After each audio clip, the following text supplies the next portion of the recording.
Hey guys, your Medicare guy Ken here. We got another article to go over with you that I think is pertinent to pretty much anyone in the country. This article is called The Plundering of America's Hospitals. It was written by Business Insider.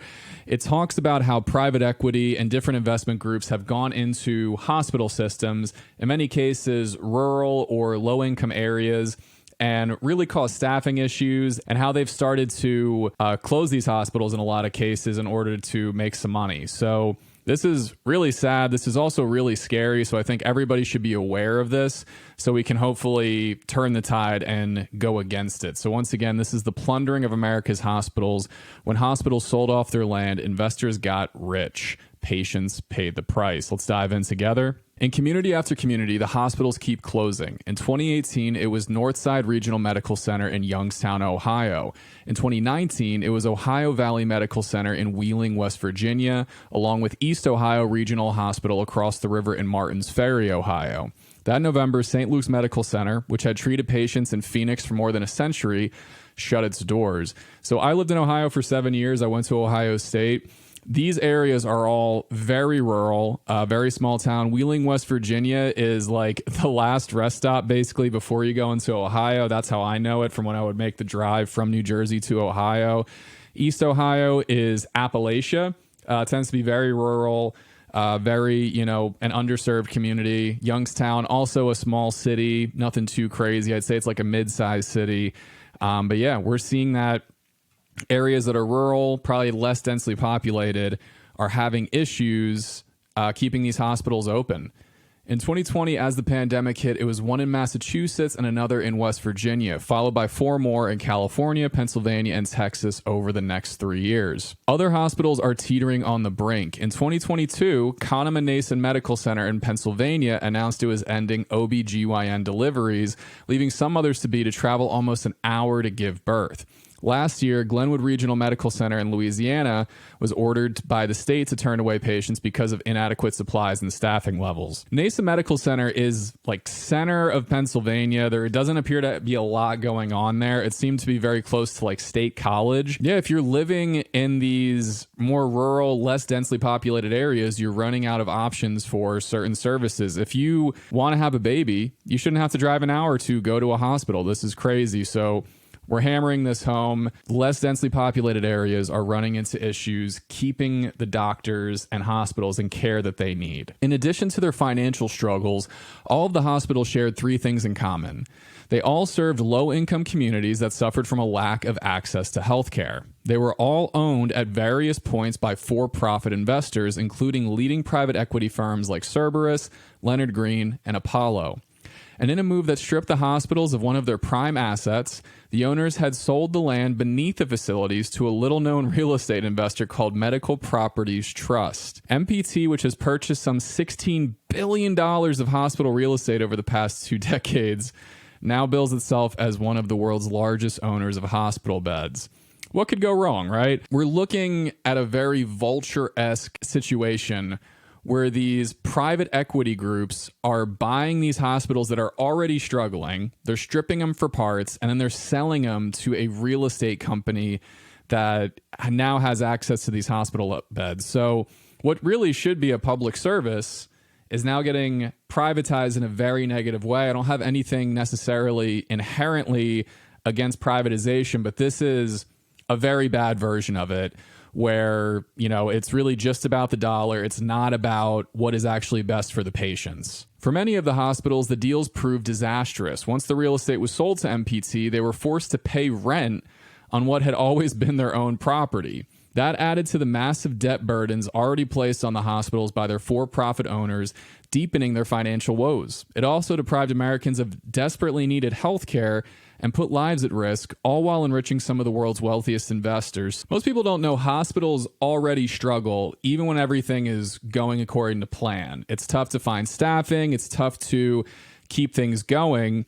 If you take a budget that is already struggling and now add in rent to the equation, you are just cutting more people and making healthcare worse. So what they're saying in this article is these private equity people came in, bought these places, and then started renting the space back to the hospital itself. So it's insane to me. This is nuts. It's the biggest scam that almost no one knows about, says Rob Simone, a researcher at the risk management firm Hedgeye, who has spent hundreds of hours digging through MPT's financial filings and business dealings.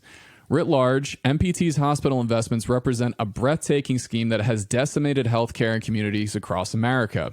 And while the legal universe is not the same as the moral one, despicable actions such as getting rich by cutting off care to the poor can be perfectly legal. MPT's deals underscore how giant private equity firms have profited while gutting a critical piece of America's infrastructure, even on deals that turned out to be financial catastrophes for the hospitals and their communities. This MPT company is coming in, buying a hospital, and renting the space back to the hospital. This is absurd. I think it should be illegal. All told, at least 13 hospitals have closed or gone bankrupt after their land was sold to MPT, and the damage is far from over. In January, MPT reported that its biggest tenant, a nationwide chain of 32 hospitals called Steward, could no longer pay its rent. The announcement, which has left health officials scrambling for fallback plans to provide care to the 2.2 million people served by Steward, could foreshadow more hospital closings to come. This is nuts. We're talking 13 hospitals out of business, 13 communities that no longer have access to a hospital. And now another chain of 32 hospitals, they're just saying, oh, you can't pay rent. I guess we'll just have to close another 32 hospitals. This is insane. MPT existed to allow private equity to take money out of our hospital system through uneconomic transactions, says Justin Simon, who runs a successful healthcare-focused hedge fund called Jasper Capital. Now they've bankrupted the hospitals, the communities are left holding the bag, and no one is going to jail. They literally sucked money out of our healthcare system, put it in their own pockets, and now people are going to get sick. They're not going to have the same access to healthcare they need, and no one's going to jail. So what Jasper Capital, it appears to be saying, is this should be illegal. Private equity should not have any place in hospitals. MPT was founded in 2003 by Ed Aldag, an Alabama native who serves as the firm's president, chairman, and CEO. The core idea was simple: to buy hospital real estate, pocket the lease payments, and use the money to reward investors.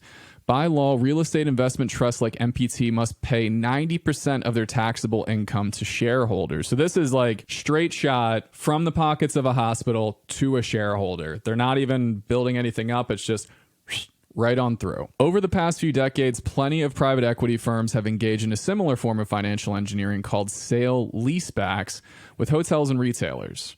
Selling the real estate was a key element, for instance, of the financier Eddie Lampert's plan to make money from a struggling Sears. But no one had done it at a massive scale with hospitals for reasons perhaps that should have been obvious. You know, it shouldn't happen, I guess, like obviously. MPT came along at the perfect moment. Hospitals in rural and underserved communities have always been a tough business for the simple reason that they serve more patients who are uninsured or who rely on Medicaid, which reimburses at a fraction of the rate of commercial insurance. But then two things happened. First, in 2006, Bain Capital and a handful of other investors bought the massive hospital chain HCA and quickly made a fortune. Second, the passage of the Affordable Care Act in 2010 added to the gold rush mentality by promising to dramatically expand the number of Americans with insurance, thereby improving hospital margins. By 2011, 7 of the nation's top for-profit chains were owned by private equity firms. There's been a lot of consolidation in the healthcare space. There's been a bit of a gold rush in the insurance space in general. I say that as an insurance broker, where a lot of money and a lot of investors have been flowing into the healthcare space. As this has been happening, the end result hasn't been great, especially for marginalized communities, especially for rural communities. What they're alluding to here is a lot of people used to just be on Medicaid because they couldn't get insurance, but the Affordable Care Act had a lot more people getting insurance, which led to higher payments. Like if you're in New Jersey, where we're at, for instance, you can get on something called Get Covered NJ if you're on the lower end of the income spectrum. Maybe you don't qualify for Medicaid, but you do qualify for a Get Covered NJ plan that is maybe $0 to $50 a month that will give higher payments to whatever hospital it is. So while a lot of these hospitals used to worry about people not being able to pay at all, the Affordable Care Act has given those people insurance, which means that it has become a more viable investment opportunity as people are starting to see more insurance payments. To say the investments didn't pan out would be an understatement. Obamacare didn't wind up providing the expected infusion of cash, and the government has continued to slash Medicaid reimbursements. As a result, hospitals in rural and underserved areas continue to be a difficult business proposition, and their private equity investors were facing serious losses. The hospital chains face major challenges in meeting loan obligations, the economist Eileen Applebaum and Rosemary Bott, a management professor at Cornell University, found. I just gave you that rundown of insurance, but they were also saying they didn't make quite as much money as they anticipated, which led to a lot of closures. So a couple people bought up hospitals, didn't make as much money as they were supposed to make, and said, all right, let's just get rid of it. Which is crazy, because if you think about a rural hospital, maybe they'll never be profitable because there just isn't the same population around to make it profitable. So at that point, do we start subsidizing these hospital systems in order to make them viable? So it becomes a much bigger question, and this is tough all around, but I don't like what's happening. What started out as a way to rescue failed investments wound up creating a whole new form of financial engineering for private equity profiteers. If capitalism worked the way it's supposed to, that would have been the end of the story. Investors make a bet, it goes sideways, and voila, they lose their money. But in this case, private equity firms found a new way to save their failed investments by selling the land under the hospitals to MPT. So these investments went bad. People just wanted to recoup anything from their investment, and MPT came in to sweep up and buy a bunch of these properties. The company, which didn't respond to requests for comment, has insisted the deals are good for hospitals as well as investors because they inject much needed cash into underfunded systems. We provide up to 100% of a hospital's real estate value to help fund facility expansions, investment in people and technology, and the execution of long-term growth strategies. I'll add, except for the times they close the hospital. MPT says on its website, ultimately, we help hospitals serve patients better around the world with our capital solutions. Sure you do. Private equity firms tell the same story. In statements to Business Insider, Cerberus, Apollo, and Leonard Green said none of the money from the MPT deals was distributed to shareholders. Instead, they said the funds benefited the hospitals by enabling them to do things like improve their facilities, pay down their debts, provide benefits to their employees, and extend free care to their communities. The firms also insisted that their decisions left the hospitals in strong financial health. Leonard Green, for instance, said that when it exited its investment in a hospital system called Prospect in 2021, the company had access to over $500 million to support its operation. But wherever the funds from the MPT transactions were placed on the books, the deals saddled the hospitals with years of rent payments, contributing to the financial struggles. And in the aftermath of the deals, private equity firms wound up getting rich off investments that, by any rational measure, should have been failures, often by paying themselves and their investors hefty dividends. I estimate that less than 10% of the money has actually been reinvested into the hospital system, said Richard Mortel, the managing partner of Third Coast Real Estate Capital, who has studied MPT's deals. The vast majority was either distributed to owners or used to repay debt taken out to distribute money to owners. So these private equity firms, these big real estate conglomerates are saying, oh, we're investing all the money back into the community, but we can see that their actions say otherwise. We've been seeing hospitals closing. We've been seeing issues. We've been seeing all these things, and people in a similar space are like, no, they took pretty much all their money. They have invested very little back into the actual hospital systems. Private equity investors have long turned a profit by saddling the companies they buy with massive debt, even if it means running the businesses into the ground. But with MPT, what started out as a way to rescue a failed investment strategy wound up creating a whole new form of financial engineering for private equity profiteers. Firms like Apollo, Cerberus, and Leonard Green couldn't make money by selling their debt-laden hospitals back to public markets, but they could exploit the value of the underlying real estate. In the process, they stuck the struggling hospitals with something they never had before and couldn't afford to pay: rent. So they didn't necessarily strap these people with the debt of them buying it.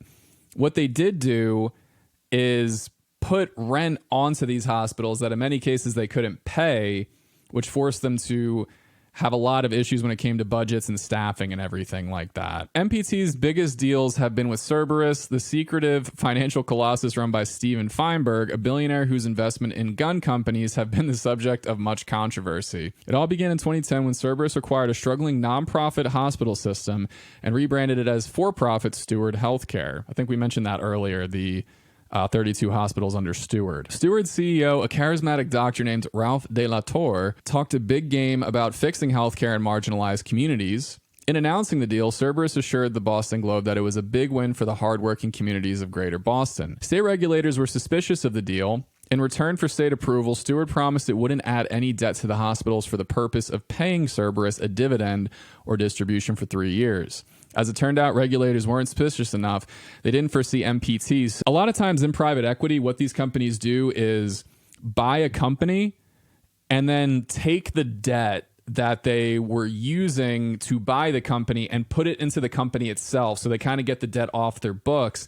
State regulators were like, hey, you shouldn't do this deal because of that, because they don't want all these debt payments to wreck the hospital system. The way they were able to skirt that, what they're alleging is that they were saying, okay, well, we didn't hit them with debt, but we are hitting them with rent payments. So it was a way to kind of get around the regulators and still make a ton of money. From 2016 to 2022, according to a company report, MPT acquired a net $3.3 billion of real estate underlying 30 Ford Steward facilities.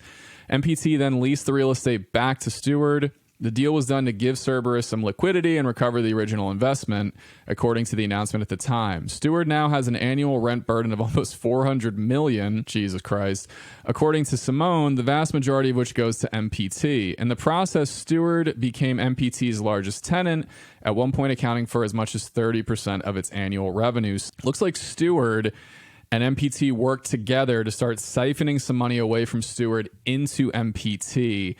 It's kind of like a flow system where Steward itself couldn't make a ton of money off the deal, but MPT was able to buy the property and then charge rent to Steward, kind of creating this flow of money that was able to get around state regulators. After the MPT deal, Cerberus made a lot of money from its investment in Steward. According to a confidential investor document acquired by Bloomberg, one of Cerberus's funds collected a dividend of $484 million. So think about that for 1 second. $484 million taken out of hospital systems in America and put directly into investors' pockets. Is that something you think is okay? I don't think so, but this is what's happening in our space today. Overall, Steward's investors quadrupled their money, even as hospitals themselves were hemorrhaging cash and, as alluded to earlier, closing. Cerberus generated a home run multiple on an unsuccessful investment, says Mortel, the longtime real estate investor. That's not the way capitalism is supposed to work. In a statement to Business Insider, Cerberus said its involvement with Steward enabled the chain to invest $800 million on infrastructure, technology, and personnel,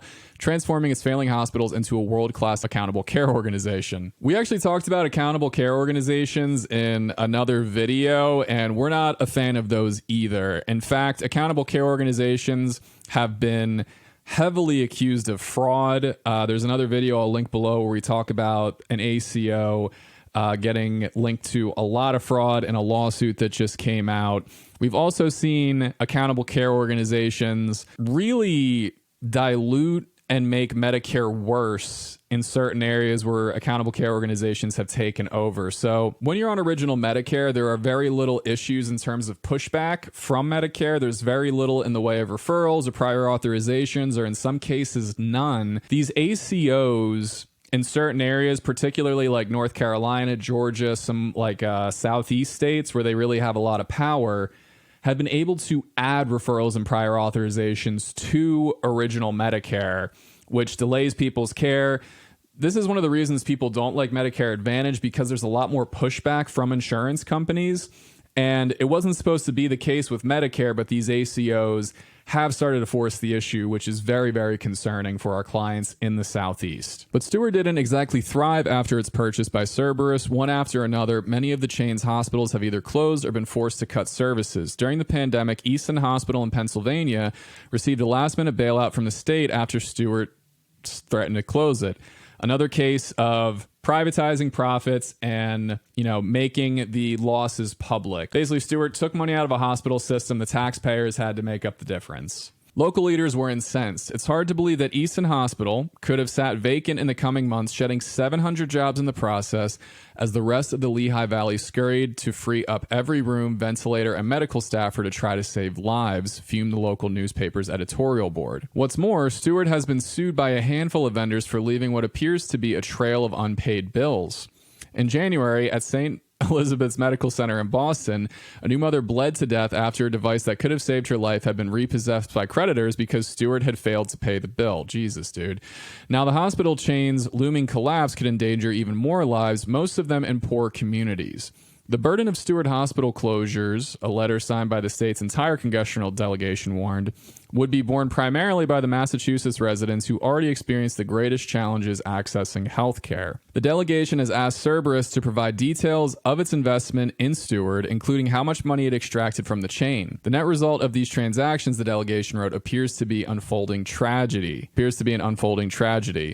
You know, we're beating a dead horse at this point. Private equity comes in, sucks money out of a hospital system.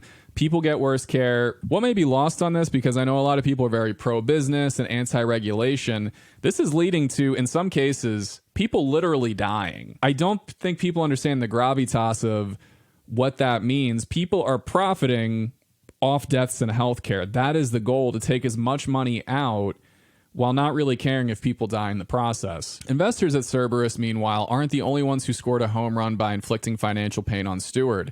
In 2021, MPT loaned the hospital chain's operating team, including Delator, $335 million to buy out Cerberus. Stewart then turned around and paid its new owners, including Delator, a dividend of about $100 million. Figures. A few months later, Delator bought a $40 million yacht named the Armorall, which features a library, a gym, and a whirlpool on the top deck. You know, I want to punch this guy in the face. Just after that, Stewart filed with the government to delay paying back pandemic-era loans, citing extreme financial hardship. Jesus Christ. So they took money out of the hospital system, paid everybody, then said, oh, we don't have any money. What are we supposed to do? The pattern of using MPT to profit from the pain of impoverished patients was repeated by other leading investors. Prospect, a chain of hospitals in underserved communities, was bought by Leonard Green in 2010.